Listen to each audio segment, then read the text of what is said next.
Good afternoon, everyone. I'm Dr. David Glassner, Superintendent of Shaker Heights City School District. I am here again to provide an update to our community related to our planning for the 2020-2021 school year. Nice to see everyone again. As always, I'm going to start with a few kind of housekeeping reminders. First of all, I provide these updates twice a week on Tuesdays and Thursdays at 3 p.m. You are welcome to watch them live. We also post them on our Facebook page, on our website, www.shaker.org.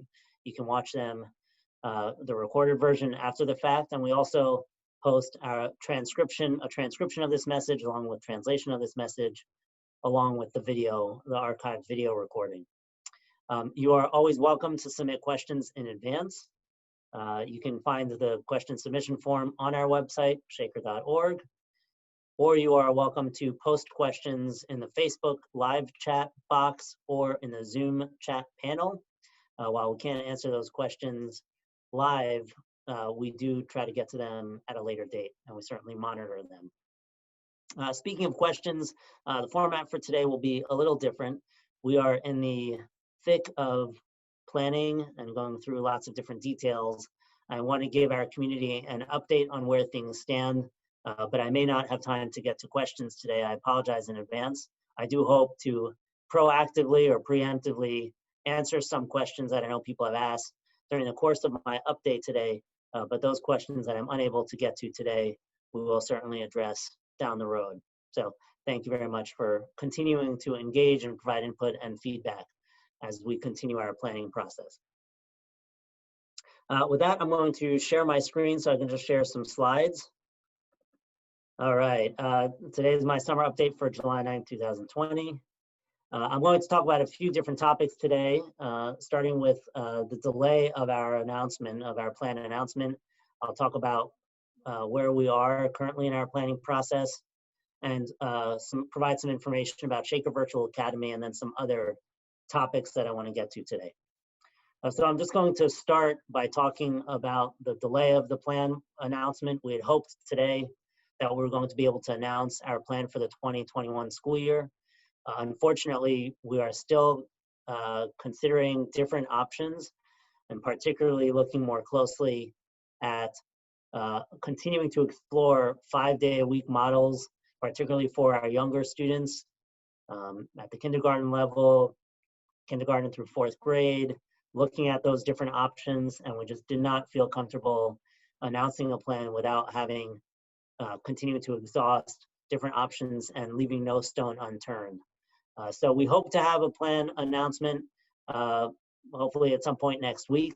I will certainly keep everybody abreast of our timeline and any other changes that may take place.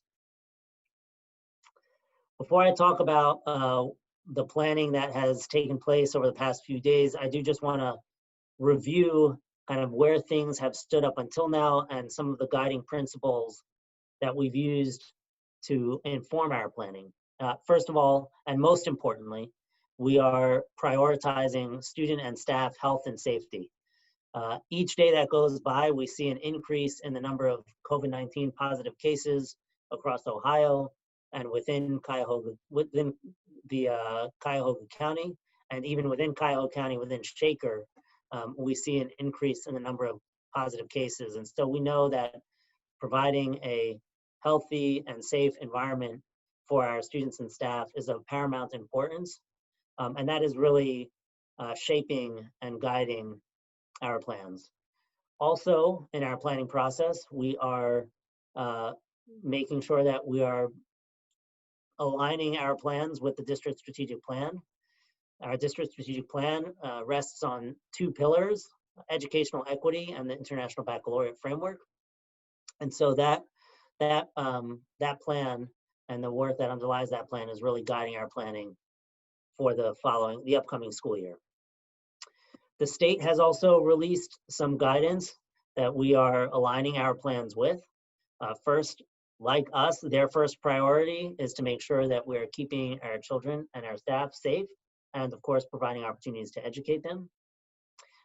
Also, the state has announced that there is a balance between local control, local decisions, and the state, making sure that they are providing support and guidance to ensure a good education for all students.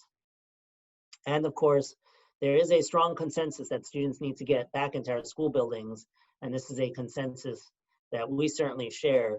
We recognize the challenges that come with planning for the upcoming school year. We also know how important it is for our students to have in-person learning opportunities, both from an academic perspective, but also from a social, emotional, and mental health perspective. We know that it's really important, and so that is guiding our planning as well. So I want to kind of dive into some topics in a little more depth. First of all, since we last spoke, I've had the opportunity to participate and engage in a number of different opportunities for outreach and input, along with members of my leadership team and people who are involved in the planning for the 2021 school year. Specifically, I've had the opportunity to meet with leadership from all of our collective bargaining units. I'd really like to thank all of them for their input so far, as well as their thoughts for next year and their flexibility and willingness to really, really try to work with us to overcome the challenges that we face. That's true for all of our teachers as well as for our other staff.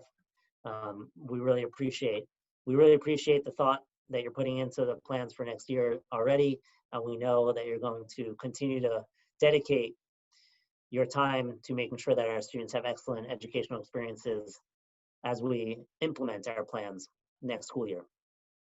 I've also had the opportunity, and we've shared plans with our family advisory committee and gotten input from them. I've also had the opportunity to meet with my Superintendent Student Advisory Council. We had an opportunity to meet yesterday. It was great to hear student input and thoughts on our plans. And I will say, this probably isn't a surprise, but meeting with students is always the highlight of my day, if not my week.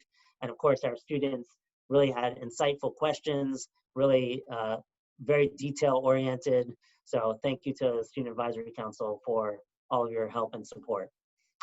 I'd also like to add that I had the opportunity to discuss our plans for the upcoming school year with our educational equity policy implementation advisory team. We met yesterday, and again, great to hear feedback and input from members of that committee as we think about our plans for the fall school year.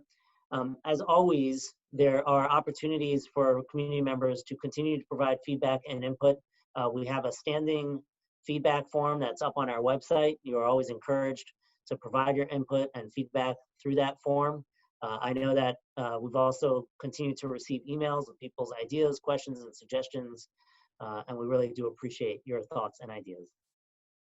As I mentioned before, one of the reasons we delayed the announcement of our plan today is because we are continuing to exhaustively explore 5-day-a-week options, particularly for our younger students. And I would say especially in that K4, those K4 grades. There are lots of challenges that come with it, and I know I've alluded to that before, and we want to make sure that we leave no stone unturned in thinking about those plans. As many of you know, up until now, and we've spent most of our time, in addition to looking at 5-day-week models, we spent most of our time looking at hybrid models. The hybrid model that we've spent most of our time exploring is an A-B week model for K through 8 students, which means that students would be in school 1 week in person, and then they would have virtual learning or virtual or remote learning on the alternate week, that B week. That is still certainly on the table, and there are lots of reasons why that makes sense, but we do, of course, want to make sure that we're looking at all options.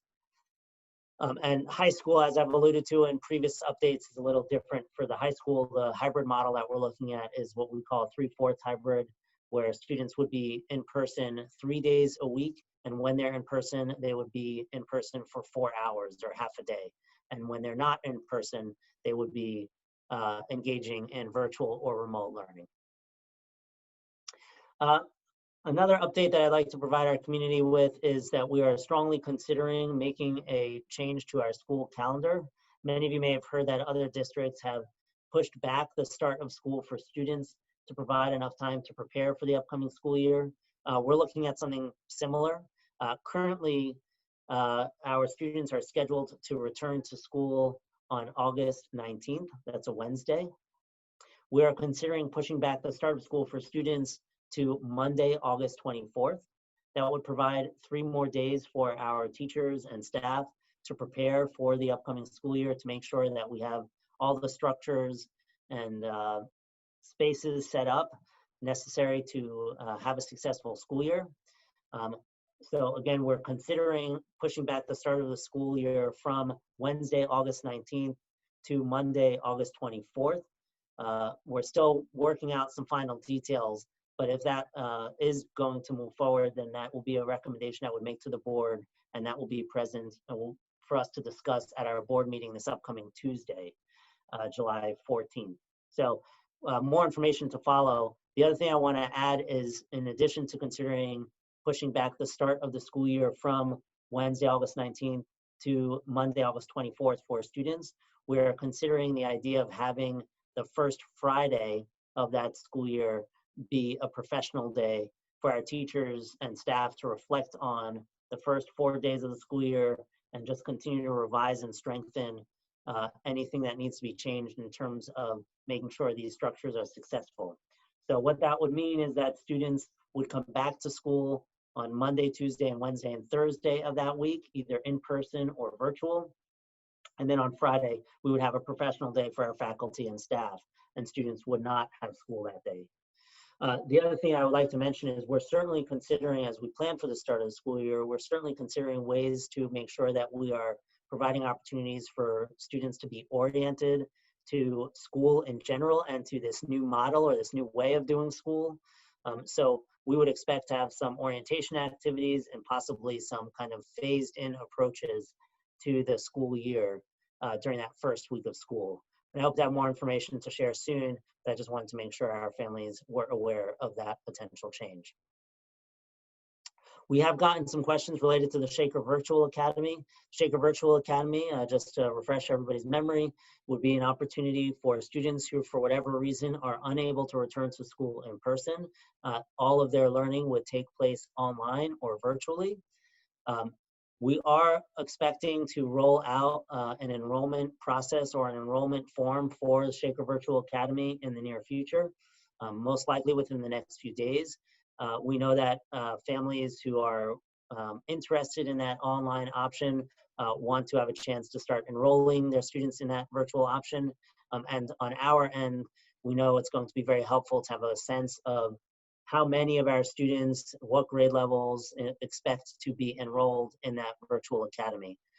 It's very possible that we will release the enrollment process for the Shaker Virtual Academy prior to announcing our full plan, but we will also make sure that once our full plan is announced, that Virtual Academy enrollment is permitted to continue, so that because we also know that there may be families who determine whether or not to enroll in a virtual academy based on our regular school or non-virtual academy options.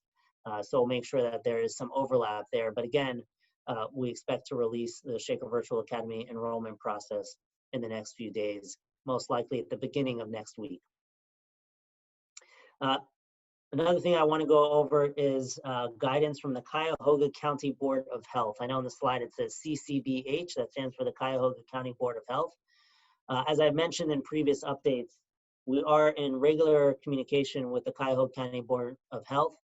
They provide us with guidance in general, and also when we have any suspected or confirmed COVID-19 cases, they're really our partners in making sure that we're following appropriate guidance and putting appropriate health and safety protocols in place. Earlier today, I had the opportunity to participate in a webinar led by the Cuyahoga County Board of Health. It was very informative. There are a couple of specific points that I just want to highlight because I think they are useful for our community to be aware of and also are helping to shape our plans moving forward. First of all, related to transportation, we have not gotten a whole lot of specific guidance related to transportation up until now. I'm happy to share that the Cuyahoga County Board of Health did provide us with some more specific guidance related to transportation for the 2020-2021 school year. Based on the Cuyahoga County Board of Health's recommendation and guidance, we're expecting that we will be able to have one student or a family unit of students on each seat in a bus. I know there's been some question of how students will sit on buses, what kind of physical distancing requirements will be enforced or mandated on school buses and transportation. So based on this guidance, we do expect that we will be able to have one student or a family unit of students on a seat in each school bus. That's very helpful to know. And just so you have a little bit of context for why the Board of Health is providing this guidance, given the way buses are structured with the high back seats, there is a feeling that those high back seats do provide sufficient barriers for students to limit the spread of the COVID-19 virus between or among students. Face covering policy, there is still a little bit more of a question about whether students will be required to wear masks on buses. That will be covered in our face covering policy, which I'll get to in a minute. I will say I would expect that whenever possible, students will be wearing masks, particularly students in grades 3 and up on buses. I'm talking about specifically on buses because we know that it's going to be important to do so. Given the guidance, that does provide us with helpful guidance related to transportation so we can continue to plan for transportation purposes. We will be sending out a survey to families in the near future. Even with this guidance, we recognize that there may be families who do not want to send their students on buses for the upcoming school year. We recognize that that's a possibility, and we would like to try to collect that information as soon as possible because it's useful for us to inform our plans. So in the near future, you should expect to see some kind of survey coming out related to so that families can indicate whether or not they intend to have students ride our buses or not for the upcoming school year. Another point of guidance that the Board of Health provided relates to face coverings. As many of you are aware from earlier updates, we are required to have a face covering policy in effect for the next school year. The governor provided some guidance last week. The governor's office is recommending that students from grades 3 and up are required or expected to wear masks throughout the school day, and that students below grade 3, they should be available. The governor used the phrase, we should use some common sense and discretion. We're still looking at that more closely to determine, how we will address students at younger grades in particular in terms of the face covering policy. But suffice it to say, we do know that face covering is really important in terms of limiting the spread of COVID-19. And so we certainly encourage all students to wear it, and we'll have more specific policy requirements about that in the near future. Of course, and maybe this goes without saying, but maybe not, I just want to be clear, all staff will be required to wear face coverings during the school day next school year. The last thing I want to bring up related to the Cuyahoga County Board of Health guidance is guidance that's specific to what happens when we have a confirmed positive case, either a student or a staff member in our Shaker Schools community. I've gotten this question from a variety of different stakeholders in different forms. So for example, if we have a confirmed case, who makes the determination that we need to shut down? Who decides who to inform? How do we inform everybody? So this question has come in just a variety of different ways. When we have a confirmed case, or even when we have a suspected case, we work very closely with the Cuyahoga County Board of Health. Maybe unfortunately, they have certainly become experts in responding to suspected and positive cases, and they spoke at length about that on the webinar today. And they really have some very clear guidance that they can provide to schools when we have a suspected or positive case in our community. That includes providing us with guidance on who to inform and how are people informed in terms of if they may or may not have come in contact with somebody who has a positive COVID-19 case. They also provide us guidance on whether to shut down or what to shut down. In terms of, does this mean we have to shut down a school? Does it mean we have to shut down a district? Does it mean we have to shut down a pod? Or is it just asking a specific student or a group of students or teachers to quarantine or isolate at home? I will say, after speaking with them this morning, certainly reinforces the idea that we have to be prepared to be flexible and move back and forth between models, really on a dime. I mean, meaning, we may be in person one day, but then tomorrow we're all going to need to go virtual in a class or in a pod to ensure that people can maintain isolation or quarantine for a specific period of time. So that flexibility is really key in thinking about our plans for the upcoming school year. The last topic I want to address today relates to exceptional children, students with disabilities or students who are exceptionally accelerated or have other kinds of special needs. And I want to make it clear that planning to support and provide targeted supports, interventions, instruction, and enrichment for exceptional children is certainly part of our planning process. In fact, over the past few days, our Pupil Services Department has been working with each of our work groups to really walk through each of our plans for the upcoming school year through the lens of an exceptional child, to make sure that we're able to provide and to continue to provide the kind of services and support that we know each of our students need. As always, we remain committed to providing IEP services and 504 accommodations to all of our students who need those. And we're going to make sure that our plans work from the perspective of our exceptional children. So I just wanted to make sure that that was clear. This concludes my update for today. I know we're finishing a few minutes early, as I mentioned earlier, because we're in the midst of lots of very detailed planning. I'm not going to get to questions today. I do hope that I was able to proactively or preemptively address some of the questions that we got for today, but I will make sure to address those at a later date. As always, you are welcome to watch this live or on our website, and please continue to provide us with feedback, input, and questions. We really appreciate it, and I look forward to speaking with you again next Tuesday at 3 p.m. We do have a board meeting on Tuesday, July 14th. The board meeting starts at 6 o'clock. We will also be providing our board with an update on our planning up until then. So I look forward to seeing many of you there as well. I hope everybody has a great weekend, and see you soon.